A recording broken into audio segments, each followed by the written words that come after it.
हाँ तो भी नेक्स्ट क्वेश्चन अपना बोल रहा है a ladder is 5 metre long. ठीक है, एक सीढ़ी है जो कि 5 मीटर लंबी है, लीनिंग अगेंस्ट ए वॉल, एक दीवार के सहारे वो खड़ी हुई है। फिर ये बोल रहा है the bottom of the ladder is pulled along the ground, मतलब जो सीढ़ी की तलेटी है उसको पकड़ के खींचा गया है धरती के साथ साथ। ठीक है, अवे फ्रॉम द वॉल, दीवार से दूसरी तरफ। ठीक है, देन अब हमें बताना है हाउ फास्ट, कितनी जल्दी इट्स हाइट, इसकी जो हाइट है डिक्रीजिंग, घटेगी। ठीक है, when the foot of ladder is 4 metre away from the wall. कैसे, ये क्वेश्चन क्या कहना चाह रहा है इसको समझो एक बार। जैसे हम एक काम करते हैं, ये अपनी दीवार है भाई, इधर बना लेते हैं इसको।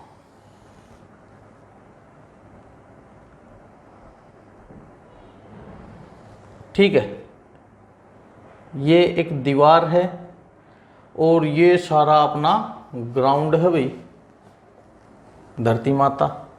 ठीक है, और इसके सहारे ना एक सीढ़ी खड़ी है भाई, जैसे हम ये बना लेते हैं सीढ़ी, ये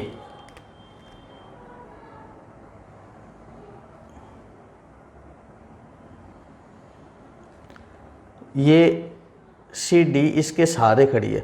अब सीधी सी बात है यार, सीढ़ी खड़ी होगी दीवार के सहारे तो वो ऐसे बिल्कुल स्ट्रेट तो खड़ी नहीं हो सकती, ऐसे खड़ी होगी तो गिर जाएगी। ठीक है, या गिरेगी भी नहीं तो उसका काम क्या है, ऐसे खड़ी करने का। तो सीधी सी बात है, हम सब जानते हैं सीढ़ी को ऐसे खड़ा किया जाता है। अब दूसरी बात ये है कि क्वेश्चन क्या बोल रहा है, क्वेश्चन ये बोल रहा है कि जैसे देखो दीवार के सहारे सीढ़ी खड़ी की गई है, ये सीढ़ी जो है ना ये 5 मीटर लंबी है भाई, सीढ़ी की जो लेंथ है वो 5 मीटर है। अब देखो अगर मैं यहाँ पे लिखूं ए, यहाँ पे बी और यहाँ पे सी, तो ए बी सी एक राइट एंगल ट्रायंगल मिल गया हमें, है ना। अब बात ये उठेगी कई बच्चों के माइंड में, जो समझदार बच्चे होते हैं ना वो पहले बोल पड़ते हैं सर क्या सबूत है ये राइट एंगल ट्रायंगल है, मतलब ऐसा कैसे बोल दिया आपने कि राइट एंगल मिल गई हमें। देखो कहाँ से मिल गई, कि जो दीवार है वो धरती के ऊपर बिल्कुल स्ट्रेट ही खड़ी होती है, दीवार को कभी आधा टेढ़ा नहीं बनाया जाता, दीवार को बिल्कुल स्ट्रेट ही बनाया जाता है, इसलिए वो 90 डिग्री के एंगल पे बनती है। आई ना बात समझ में। अब देखो इसने क्वेश्चन ने ये बोला है कि सीढ़ी को खींचा गया है। ठीक है, बॉटम मतलब उसकी तलेटी, नीचे वाला हिस्सा, सीढ़ी का नीचे वाला हिस्सा है ना इस धरती के अलोंग खींचा गया है। अब कुछ बच्चे ये बोलेंगे कि सर जरूरी थोड़ी इधर ही खींचा गया हो, पकड़ के इधर खींच लिया गया हो, तो कोई समझदार उसने इधर खींच लिया हो। तो क्या है, क्वेश्चन ने पहले क्लियर कर दिया इस बात को कि अगेंस्ट द वॉल। ठीक है, अगेंस्ट द वॉल का मतलब है दीवार से दूसरी तरफ। ठीक है, अवे फ्रॉम द वॉल बोला, अवे फ्रॉम द वॉल, है ना। तो सीढ़ी को इधर खींचा गया है पकड़ के। तो देखो अगर सीढ़ी ऐसे है, अगर ये हिस्सा खींचेंगे तो ऊपर से देखो ये नीचे आती जाएगी ना, इधर से तो दूर हो गई लेकिन ऊपर से ये इधर नीचे आ गई, तो देखो इसकी हाइट जो है कम हो गई। ठीक है, यही क्वेश्चन बोला है कि इसको तो 2 सेंटीमीटर पर सेकंड के हिसाब से खींच दिया, तो ये कितनी जल्दी जो है डिक्रीज होगी ऊपर वाली ये जो हाइट है। अब मैं इस ट्रायंगल को थोड़ा सा अलग बना लूं। ठीक है, ए बी सी ट्रायंगल को थोड़ा सा अलग बना ले हम, तो हमें क्या मिलेगा यहाँ पे, ये देखिए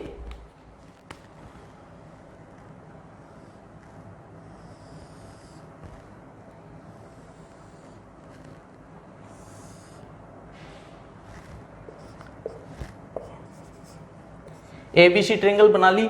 हमें पता है ये जो सीढ़ी है ये कितनी है, 5 मीटर लंबी है। अब एक चीज का और देखना, यहाँ पे यूनिट कंपेयर करके देखना आप लोग। इस क्वेश्चन ने ये बोला है कि जो इसको बॉटम को जो खींचा गया है ना वो रेट है 2 सेंटीमीटर पर सेकेंड, वो सेंटीमीटर है भाई। ठीक है, और ये जो सीढ़ी है ये 5 मीटर की है, तो इसको भी सेंटीमीटर बना लो भाई। ठीक है, तो 500 सेंटीमीटर इतना आ गया। ठीक है, अब हम एक काम करते हैं, हमें नहीं पता ना ये क्या है और ये क्या है, हम इनको बेस और परपेंडिकुलर मान ले। ठीक है, इसको हमने बेस मतलब बी नाम दे दिया, इसको हमने पी परपेंडिकुलर पी नाम दे दिया। ये तो अपना हाइपोटेन्यूज होता ही है ना। अब हम ये भी जानते हैं कि सीडी तो फिक्स है, ये तो फिक्स है, मतलब सीडी की लेंथ जो है वो कांस्टेंट है, वो घटेगी बढ़ेगी नहीं। देखो यहाँ पे ये एग्जांपल फिर से दे रहा हूँ आप लोगों को, ये 5 मीटर की सीढ़ी ये तो फिक्स है भाई।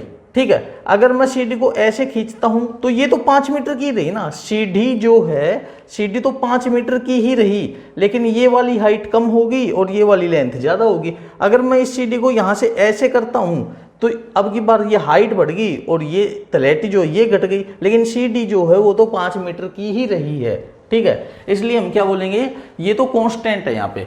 अब देखो राइट एंगल ट्रायंगल में हम ये भी जानते हैं कि हाइपोटेन्यूज क्या होता है भाई, AC का स्क्वायर। हम यहाँ पे ये बोल सकते हैं कि AC का square is equal to AB square plus BC square, है ना। AC क्या है अपने पास, AC है 500 सेंटीमीटर, 500 का स्क्वायर भाई 25 के साथ 4 जीरो लगा दी मैंने। AB का स्क्वायर, AB क्या है यहाँ पे परपेंडिकुलर, P का स्क्वायर प्लस BC का स्क्वायर, BC क्या है यहाँ पे B का स्क्वायर, ठीक है। अब देखो इसने क्या बोला है, इसने कुछ बातें बोली हैं। इसने बोला कि बॉटम को जो खींचा गया वो है 2 सेंटीमीटर पर सेकंड के रेट से। बॉटम मतलब ये वाला हिस्सा खींचेगा, अब ये वाला हिस्सा उधर खींचेगा तो असर किस पे पड़ेगा, इस B के ऊपर असर पड़ेगा ना, B के ऊपर। आई ना बात समझ में, ये हिस्सा खींचेगा तो यहाँ पे बेस जो है वो घटेगा या बढ़ेगा। हमें इस क्वेश्चन में पता है बढ़ेगा, ठीक है, लेकिन चेंज कौन होगा, बेस होगा।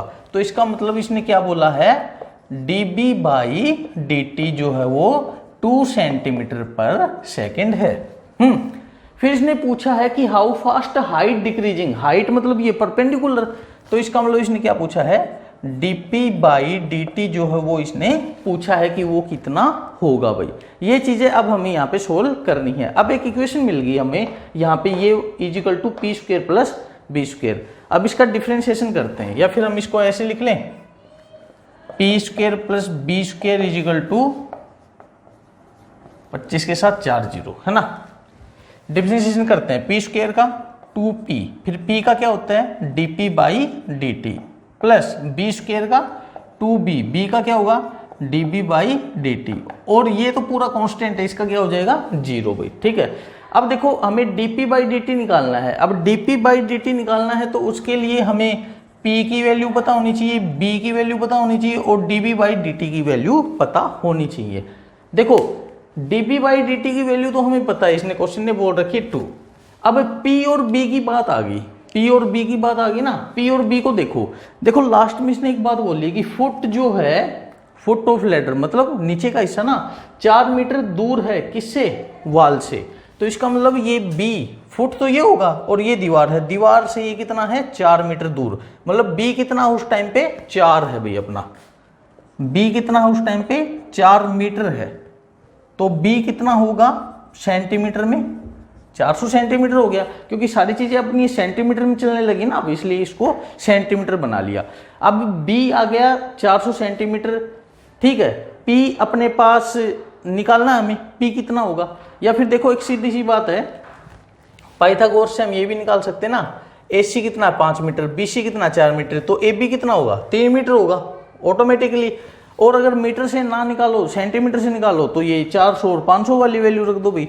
यहाँ पे देखो ये कितना है 2540, ठीक है, equal to P square plus B square कितना भाई, B का स्क्वायर कितना होगा 1640, और इसको इधर लेके आएंगे तो 25 में 16 गया 9, 1 2 3 4, और ये क्या है अपना P स्क्वायर। अगर P स्क्वायर इतना है तो P क्या होगा इसका अंडरूट, 9 का अंडरूट 3 और 4 जीरो की 2 जीरो हो जाएंगी, ठीक है। तो P की वैल्यू अपने पास 300 आ जाएगी भी।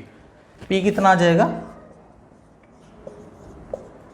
300 सेंटीमीटर। ये वैल्यू जब यहां पे रख देंगे भाई, तो 2P कितना है अपना 300 dP/dt प्लस 2B कितना अपना B 400 था 400, ठीक है 400, और dB/dt कितना, dB/dt अपना 2 था, है ना, स्टार्टिंग में देखा था dB/dt 2 सेंटीमीटर था। तो ये कितना आ गया अभी 600 dP/dt प्लस 1600 इक्वल टू 0, और 1600 उधर जाएगा तो ये dP/dt हमें मिल जाएगा, 1600 उधर गया माइनस हो गया और 600 इधर आया भाग हो गया, 2 जीरो खत्म भाई, 2 से कट गया 8/3, तो ये क्या है अपने पास -8/3। अब P क्या है परपेंडिकुलर, परपेंडिकुलर मतलब सिंगल यूनिट है तो सेंटीमीटर लिख दें, सेंटीमीटर पर ठीक है, टाइम जो कि सेकंड में चल रहा है, ठीक है। तो ये अपना आ गया -8/3 सेंटीमीटर पर सेकंड। माइनस का मतलब है यहाँ पे ये डिक्रीज होगा भी, ये घटेगा।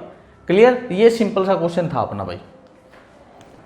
नेक्स्ट क्वेश्चन है अपने पास, जिसने बोला है ए particle moves along the curve. ठीक है, कोई कर्व है, उसके अलोंग एक पार्टिकल मूव कर रहा है, और कर्व क्या है कि y इजिकल टू या 6y, हाँ 6y इजिकल टू x³ + 2। ठीक है, ये y, ये जो कर्व है, ठीक है। फिर इसने बोला कि find the point on the curve, उस कर्व के ऊपर वो पॉइंट निकालिए, फाइंड कीजिए एट विच, जिसके ऊपर y coordinate is changing, y coordinate change हो रहा है 8 टाइम्स, 8 गुना, एज फास्ट, किससे? x coordinate. ठीक है भाई, x कोऑर्डिनेट की अपेक्षा y कोऑर्डिनेट 8 गुना जल्दी चेंज हो रहा है, वो पॉइंट हमें यहाँ पे निकाल के देना है। अब एक काम करते हैं, हमें नहीं पता कर्व क्या है, फॉर एग्जाम्पल ऐसे ही हमने एग्जाम्पल के तौर पे है ना, ये कर्व बना ली कि ये कर्व है। ठीक है, ये कर्व क्या है भाई? 6y is equal to x³ + 2। अब हमें ये भी नहीं पता कि वो पॉइंट कौन है, कहाँ है। ये मान लिया हमने, ये वो पॉइंट P है जहां पर क्या है, y कोऑर्डिनेट चेंज होगा। चेंज मतलब dy/dt। कितना चेंज होगा? 8 टाइम्स, 8 गुना, किसका? x कोऑर्डिनेट के चेंज होने का, dx/dt। तो हमें यहाँ पे dy/dt और dx/dt का एक रिलेशन मिल गया। ठीक है, अब देखो कर्व क्या है अपने पास, 6y इजिकल टू x³ + 2। हमें सीधी सी बात है, हमें यहाँ पे dy/dt और dx/dt निकालना है, यहाँ से x और y की वैल्यू निकालनी है, पॉइंट निकल आएगा। तो भाई निकालें, 6y का क्या होगा, dy/dt, और 3x², x का क्या होगा, dx/dt, और 2 का तो 0 हो ही जाएगा, है ना। अब देखो dy/dt की जगह हम क्या रख सकते हैं, 8 dx/dt। तो हमने ये रखा dy/dt की जगह 8 dx/dt is equal to 3x² dx/dt। अब एक काम करें, इस 3x² dx/dt को इधर ले आए तो ये माइनस हो जाएगा, उधर क्या बचेगा, 0। ठीक है, तो dx/dt यहां से कॉमन लेंगे तो 6 गुणा 8, ये हो गया 48 minus 3x² dx/dt equal to 0। अब देखो दो टर्म्स की मल्टीप्लाई 0 आ रही है, कब आती है? या तो ये वाली 0 हो, या फिर ये वाली 0 हो, या फिर दोनों 0 हो, तब आती है। अब एक काम करते हैं, दोनों को 0 रख के देखते हैं। हमने ये रखा dx/dt इक्वल टू 0।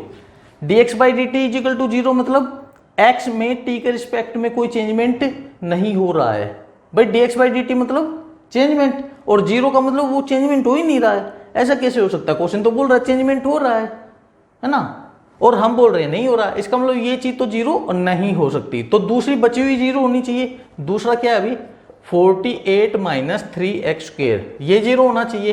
तो -3x² क्या होगा, -48। माइनस को उड़ाओ भाई, x² इजिकल टू, ये 3 उधर जाएगा तो 16। तो x इजिकल टू क्या मिल गया हमें, ±4 मिल गया। ठीक है, अब x की ये वैल्यू उठा के हम कर्व में रखेंगे, हमें y की 2 वैल्यू मिल जाएंगे, क्योंकि x की भी तो 2 है ना। तो अगर हम रखें दोनों, पहले ये +4 रखते हैं, एट x इजिकल टू 4 रखा हमने, तो 6y इजिकल टू, या फिर y इजिकल टू x का क्यूब मतलब 4 का क्यूब, 64 + 2। ठीक है, और ये 6 इधर गया नीचे, 6 भाई, 64 और 2 66/6, जो कि 11 हो गया। तो हमें पॉइंट क्या मिला, पॉइंट मिल गया x 4 और y 11, मतलब पॉइंट आया अपने पास 4 11। ठीक है, एक आ गया, दूसरा और बचता है ना। दूसरा हम यहाँ पे निकालते हैं, एट x इजिकल टू -4 भी। ठीक है, तो y इजिकल टू x³ था, -4 का क्यूब, -64 + 2/6, ये आ गया y इजिकल टू -62/6, कट गया ये 31/3, 2 से कट गया है ना। तो पॉइंट क्या है अपना, x कितना है -4 और y -31/3। तो ये 2 पॉइंट आएंगे अपने पास इस क्वेश्चन में। ठीक है, इस क्वेश्चन के 2 आंसर रहेंगे भी। क्लियर? भाई नेक्स्ट क्वेश्चन हमें बोल रहा है एक बलून, ठीक है, एक बलून है जो हमेशा स्फेरिकल रहता है, उसका वेरिएबल डायमीटर है, मतलब जो डायमीटर है वो घटता बढ़ता रहता है, वेरिएबल है, ठीक है। सीधी सी बात है, हवा ज़्यादा भरेंगे बढ़ जाएगा डायमीटर, हवा निकल जाएगी कम हो जाएगा, डायमीटर घट जाएगा, है ना, यही है। अच्छा फिर ये बोल रहा है कि उसके वॉल्यूम में क्या चेंजमेंट होगा एक्स की रिस्पेक्ट में, वो हमें बताना है। तो देखो स्फेयर है भाई, स्फेयर है तो वॉल्यूम का फॉर्मूला पता होना चाहिए स्फेयर का। भाई वॉल्यूम क्या होता है स्फेयर का, वॉल्यूम होता है 4/3 पाई आर क्यूब। अब बात ये आ गई, यहाँ पे आर पता होना चाहिए मेरे रेडियस। तो देखो डायमीटर क्या है भाई, यहाँ पे अपना डायमीटर जो है अपना मतलब बलून का, ठीक है, 2x + 1। रेडियस क्या होती है भाई, रेडियस होती है डायमीटर का हाफ। अब देखो हाफ करने के दो तरीके होते हैं, या तो मैं 2 से डिवाइड कर दूं, या फिर मैं डायमीटर को 1/2 से मल्टीप्लाई भी तो कर सकता हूं। एक ही बात है, इसको देख लो या इसको देख लो, दोनों एक ही बात है ना। तो यहां पे रेडियस कैसे निकालेंगे हम, यहां पे जो अपनी रेडियस होगी तो वो डायमीटर को मैं 1/2 से मल्टीप्लाई कर दूं। डायमीटर क्या है 3/2 2x + 1, मैंने इसको मल्टीप्लाई कर दिया 1/2 से, ठीक है। तो रेडियस क्या आई अपने पास 3/4 2x + 1, ये रेडियस आ गई भाई। अब ये वैल्यू उठा के यहां चिपका देंगे, कैसे, वॉल्यूम क्या है भाई 4/3 पाई आर क्यूब, आर क्या है यहाँ पे 3/4 2x + 1, ठीक है। इस सारे का हमें क्या करना है क्यूब, आर का क्यूब, आर तो ये पूरा है। पहले इसको सोल्व करो, अभी डिफरेंशिएशन नहीं करेंगे। 4/3 पाई, 3/4 का क्यूब क्या होगा भाई, 3 का क्यूब तो होता है 27 और 4 का होता है 64, है ना। और इसको देखो सोल्व मत करना, a + b का होल क्यूब मत करना, इसको ऐसे ही रहने दो, 2x + 1 का क्यूब रहने दो। अब जिससे जो कट रहा है ना काट दो, ये 3 से कट गया 9 पे, ये 4 से कट गया 16 पे, तो वॉल्यूम आ गया 9/16 पाई, और फिर ये चीज, है ना। तो वॉल्यूम हमें मिल गया,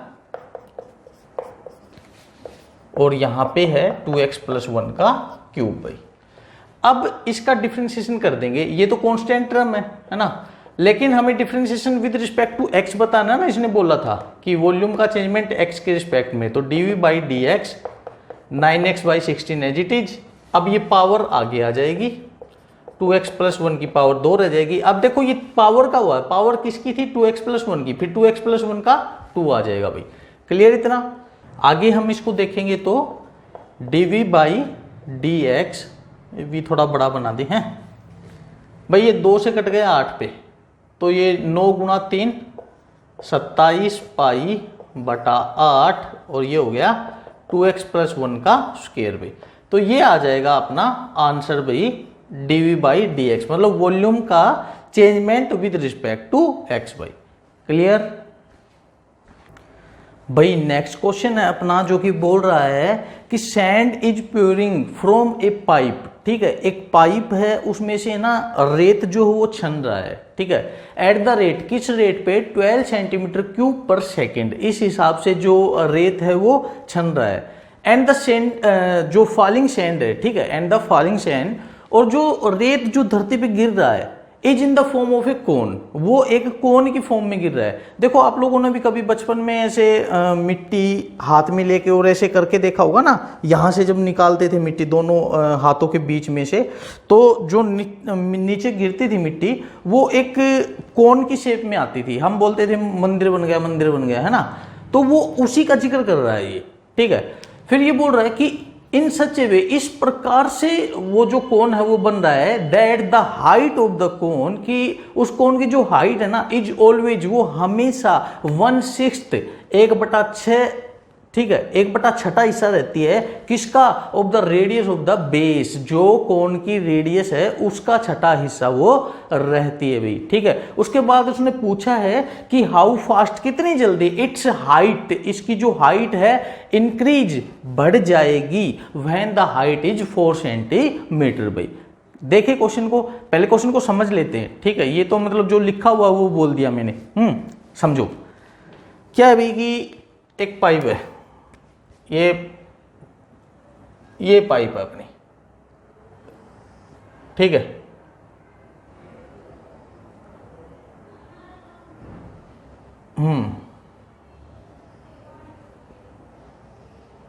और इस पाइप से ना रेत गिर रहा है ऐसे, बहुत सारी मिट्टी गिर रही है, ठीक है। और वो जो मिट्टी गिर रही है ना, वो नीचे एक कोन की शेप में आ रही है। कोन मतलब शंकु, समझते हैं कई बच्चे। इस शेप में ये आ रहा है। ये पीछे वाला मिटा भी दें तो भी ये समझ में आ जाएगा, है ना। अब ये बोला कि ये किस हिसाब से है, ये है ना, इसका ये हिसाब है।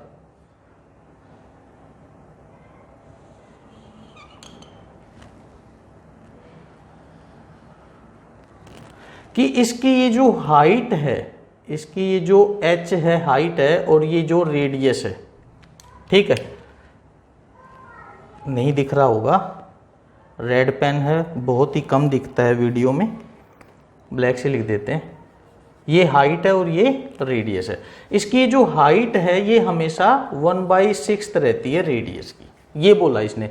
अब ये देखो, इसने एक बात स्टार्टिंग में बोली कि ये जो मिट्टी गिर रही है ना, ये जो रेत गिर रहा है, मिट्टी और रेत में फर्क होता है भाई, ठीक है। वो फिर कभी बताऊंगा, अभी जो पूछ रहे हो ना क्या होता है, फिर कभी बताऊंगा, ठीक है। जो ये रेत गिर रहा है, ये किस हिसाब से गिर रहा है, ये 12 सेंटीमीटर क्यूब पर सेकंड के हिसाब से गिर रहा है। अब देखो, सेंटीमीटर क्यूब मतलब वॉल्यूम और सेकंड मतलब टाइम, इसका मतलब ये dV/dt दे दिया, है ना। अब कुछ बच्चे बोलेंगे सर ये dV/dt इस पाइप का है या फिर इस कोन का है। देखो भाई, ये जो dV/dt है, ये वॉल्यूम का जो चेंजमेंट है, ये पाइप का या फिर कोन का नहीं है, ये तो रेत का है, ठीक है। अब रेत जो है वो पाइप में डला रहे या फिर वो कोन की फॉर्म में आ जाए, उसका वॉल्यूम सेम रहेगा, ये कभी चेंज नहीं होगा। ये चीज हमने है ना 9th क्लास में साइंस में पहले ही पढ़ ली थी कि मैटर की जो 3 स्टेट होती है ना, सॉलिड, लिक्विड, गैस। तो लिक्विड को जैसे क्या है, मान लो 1 लीटर पानी है, उसको बोतल में रख लो तो भी वो 1 लीटर रहेगा, एक पतीली में डाल लो तो भी वो 1 लीटर रहेगा, जमीन पे बहा देंगे तो भी वो 1 लीटर रहेगा। लेकिन क्या है, उसकी शेप हमेशा बदलती रहेगी। तो वही चीज है, इस रेत को पाइप में डाल लो या फिर यहाँ ऐसे इस पे डाल लो, जितना है वो उतना ही रहेगा। या फिर मिट्टी वो बिछा दो धरती पे, ठीक है, रेत को, ठीक है, बिछा दो धरती पे, तो भी वो रेत तो उतना ही रहना है, जितना वो पाइप वाला था वो तो उतना ही रहना है ना। तो ये जो सेंटीमीटर क्यूब पर सेकंड वॉल्यूम का चेंजमेंट है, ये रेत का है भाई। अब देखो इस क्वेश्चन को हम कैसे सोल्व करते हैं।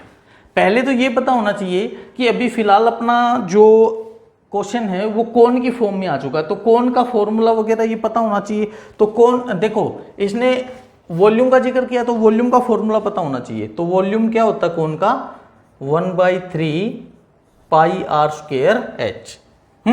अब देखो यहाँ पे वॉल्यूम तो dV/dt कर देंगे, लेकिन यहाँ पे dr/dt और dh/dt दो वेरिएबल आ जाएंगे, ठीक है, उनमें दिक्कत आएगी। तो इसके लिए एक काम करते हैं, एक को गायब कर देते हैं। किसको गायब करें, आर को या एच को। देखो इसने पूछा क्या है, इसने पूछा how fast height increase. Height मतलब इसने dh/dt हमसे पूछा है, इसने dh/dt हमसे पूछा है। तो h को गायब क्यों करें, हम r को गायब करेंगे। r को कहां से गायब करें, देखो ये दे रखा है इसने, r को यहां से गायब करें। h = 1/6 r, तो r = 6 उधर चला जाएगा, तो r क्या आ जाएगा, 6h आ जाएगा। ये वैल्यू यहां पे हम रख देंगे। अब देखो करते हैं इसको सोल्व। वॉल्यूम क्या था भाई, 1/3 πr²h। वॉल्यूम क्या है भाई अपना, 1/3 πr, r की जगह क्या रख दें, 6h का स्क्वायर इंटू h। भाई r की जगह मैंने 6h डाल दिया, ठीक है। वॉल्यूम मिल गया 1/3 पाई, 6 का 36, h का h² और एक और h अलग से है भाई। तो हमें मिल गया v = ये 3 से कट गया 12 पे, तो 12 पाई, है ना, और h का क्यूब, इतना आ गया। अब हम dV/dt वगैरह वगैरह निकाल लेते हैं। dV/dt ये 12 है, ये पाई है h³ का, 3h² और h का अपना dh/dt हो जाएगा भाई। हमें dv/dt निकालना है, हमें dv/dt नहीं, हमें dv/dt निकालना नहीं है, dv/dt तो हमें दे रखा है ना, हमें dh/dt निकालना है। dv/dt दे रखा है, इसने स्टार्टिंग में बोल दिया था 12 सेंटीमीटर क्यूब पर सेकंड, तो इसकी जगह रख ले 12, है ना 12, और इन सबको इधर लेके आएंगे तो ये नीचे आ जाएंगे 12 पाई 3h², ये सब नीचे आ जाएंगे, उधर कौन बचेगा dh/dt भी। ठीक है, खत्म कर दो जो जिससे कट रहा है। तो हमें dh/dt मिल जाएगा कब, जब अपना h क्या हो 4 सेंटीमीटर, है ना, h कितना हो 4 हो, तो ये कितना मिल जाएगा भाई, ऊपर 1 है नीचे पाई इंटू 3 इंटू h का स्क्वायर, h की जगह 4 रखें तो 4 का स्क्वायर 16 भाई, तो 1/16 गुणा 3 48 पाई, 1/48 पाई आ जाएगा। अब ये देखो h है तो सीधा सा है सेंटीमीटर होगा, अपॉन नीचे t है तो ये सेकंड होगा भाई। तो dh/dt हमें मिल जाएगा 1/48 पाई सेंटीमीटर पर सेकंड भाई। क्लियर। ये देखो भी जो अपना नेक्स्ट क्वेश्चन है, हम ये क्वेश्चन नंबर 16 उठा रहे हैं। ठीक है, 15 और 16 भाई 15 और 16 दोनों एक जैसे ही क्वेश्चन है। ये जो इस तरह के क्वेश्चन होते हैं जिनमें रिवेन्यू हो या फिर कॉस्ट हो और फिर मार्जिनल पूछा गया हो, तो इनका एक सीधा सीधा हिसाब होता है कि जैसे अगर हम बोलें कि C ऑफ X अगर कॉस्ट है X यूनिट है, ठीक है, और R ऑफ X रिवेन्यू है X यूनिट है, तो मार्जिनल रिवेन्यू या मार्जिनल कॉस्ट क्या होता है, इनका डिफरेंशिएशन कर दो भाई, C'(X) निकाल दो या फिर R'(X) निकाल दो, ये मार्जिनल होता है। तो इस क्वेश्चन में भी यही बोला गया है कि इसने बोला कि Rx जो है वो 13x² प्लस 26x प्लस 15 ये बोला है, तो मार्जिनल रिवेन्यू निकालना है तो सीधा सीधा हम R'(X) निकाल देंगे। वो क्या हो जाएगा भाई, इसका डिफरेंशिएशन करेंगे तो 13 और 2 आगे आएगा तो 26x प्लस 26x का 26 और 15 का तो 0 हो ही जाएगा। लेकिन इसने बोला जब यूनिट 7 होना तब क्या होगा, तो R'(X) की जगह 7 रख देंगे, तो ये होगा 26 इंटू 7 प्लस 26 भाई, ये हो जाएगा 182 प्लस 26 कितना आ गया 208 भी। ठीक है, तो 208 रुपए मार्जिनल रिवेन्यू आएगा जब उसकी यूनिट जो है वो 7 होंगी। इसी तरह 15th क्वेश्चन है भाई। तो ये अपने NCERT के क्वेश्चंस थे मेन जो मैंने उठाए हैं। इनके अलावा जो क्वेश्चन छोड़ दिए हैं, ठीक है, तो ये मत सोचना वो छूट गए, वो सभी क्वेश्चंस क्या हैं कि इनके जैसे ही थे। तो एक जैसे जो क्वेश्चंस हैं वो मैंने छोड़ दिए हैं, जो बाकी बचे थे वो यहाँ पे कर लिए। अब आगे हम कुछ क्वेश्चंस इंपॉर्टेंट अच्छे क्वेश्चंस जो हैं एलिमेंट की बुक से उठा के करेंगे अगली क्लास में। ठीक है।